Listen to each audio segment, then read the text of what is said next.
Have you ever played Uno or Skippo or really any card game with numbers on it? Hey, my name is John. You're watching the Servant Minded Leadership channel, and no, we're not talking about rules of games here today, but if you've ever played one of those games, something you may have noticed is that numbers that could be different depending on which direction they go often have a line underneath them to differentiate.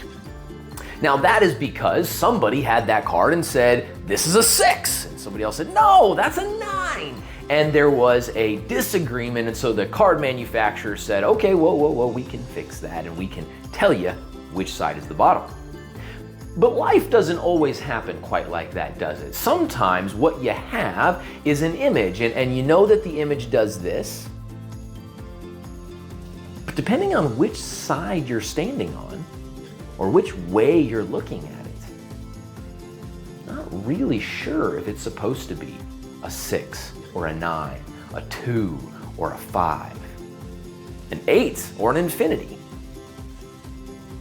These are challenges, and while with numbers you might be able to use other data to figure out what it is. For example, if it's I guess a 25 wouldn't work because that could be a 52, but if it's a 28, you probably know that it is not an 82 based on the way it's situated, right? Maybe it would, who knows? But you get a little more theoretical and you start to put out directives, and sometimes just because I see it from the other side doesn't make the other person wrong. In a card game, you're gonna have a right versus a wrong and a very clear set of rules, but when we get into the nuance of perspective, it's not quite so clear cut. And as leaders, this is important because here's what happens. Whether we mean for it to or not, what we tend to do is the longer we've been in leadership, and especially the higher up we've gone, the more convinced we tend to be that we are right. And so we will be looking at something and we will be certain, for the sake of this statement, that that is a 6.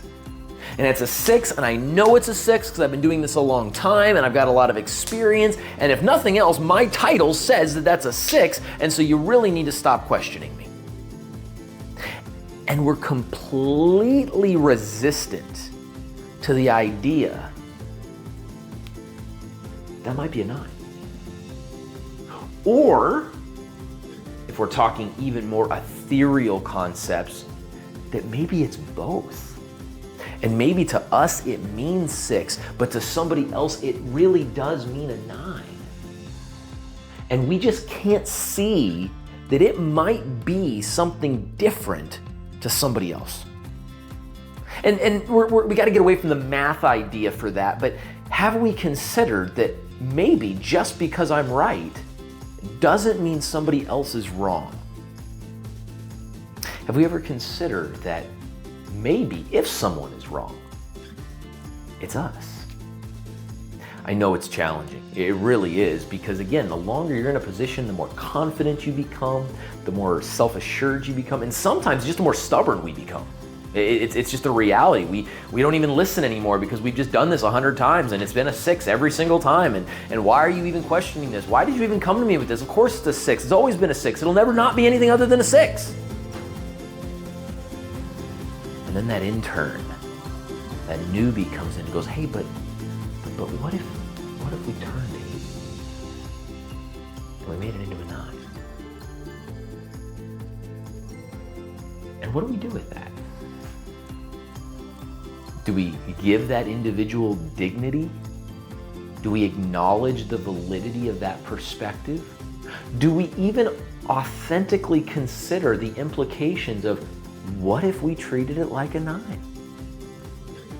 Or do we just throw it out as somebody doesn't know what they're talking about because we know everything? Our call to action today as leaders is very simple. Open our minds. Let something other than what we think we know make its way in. Whether we believe this or not, the fact is we don't know what we don't know.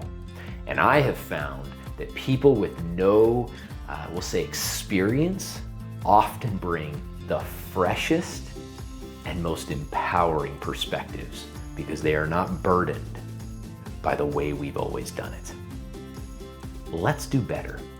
Let's give up our know-it-all mentality and let's allow fresh perspectives and authentic insight to be present and celebrated on our teams. Thank you for joining me today. My name is John. You're watching the Servant Minded Leadership channel, where we are seeking to empower leaders to change the world.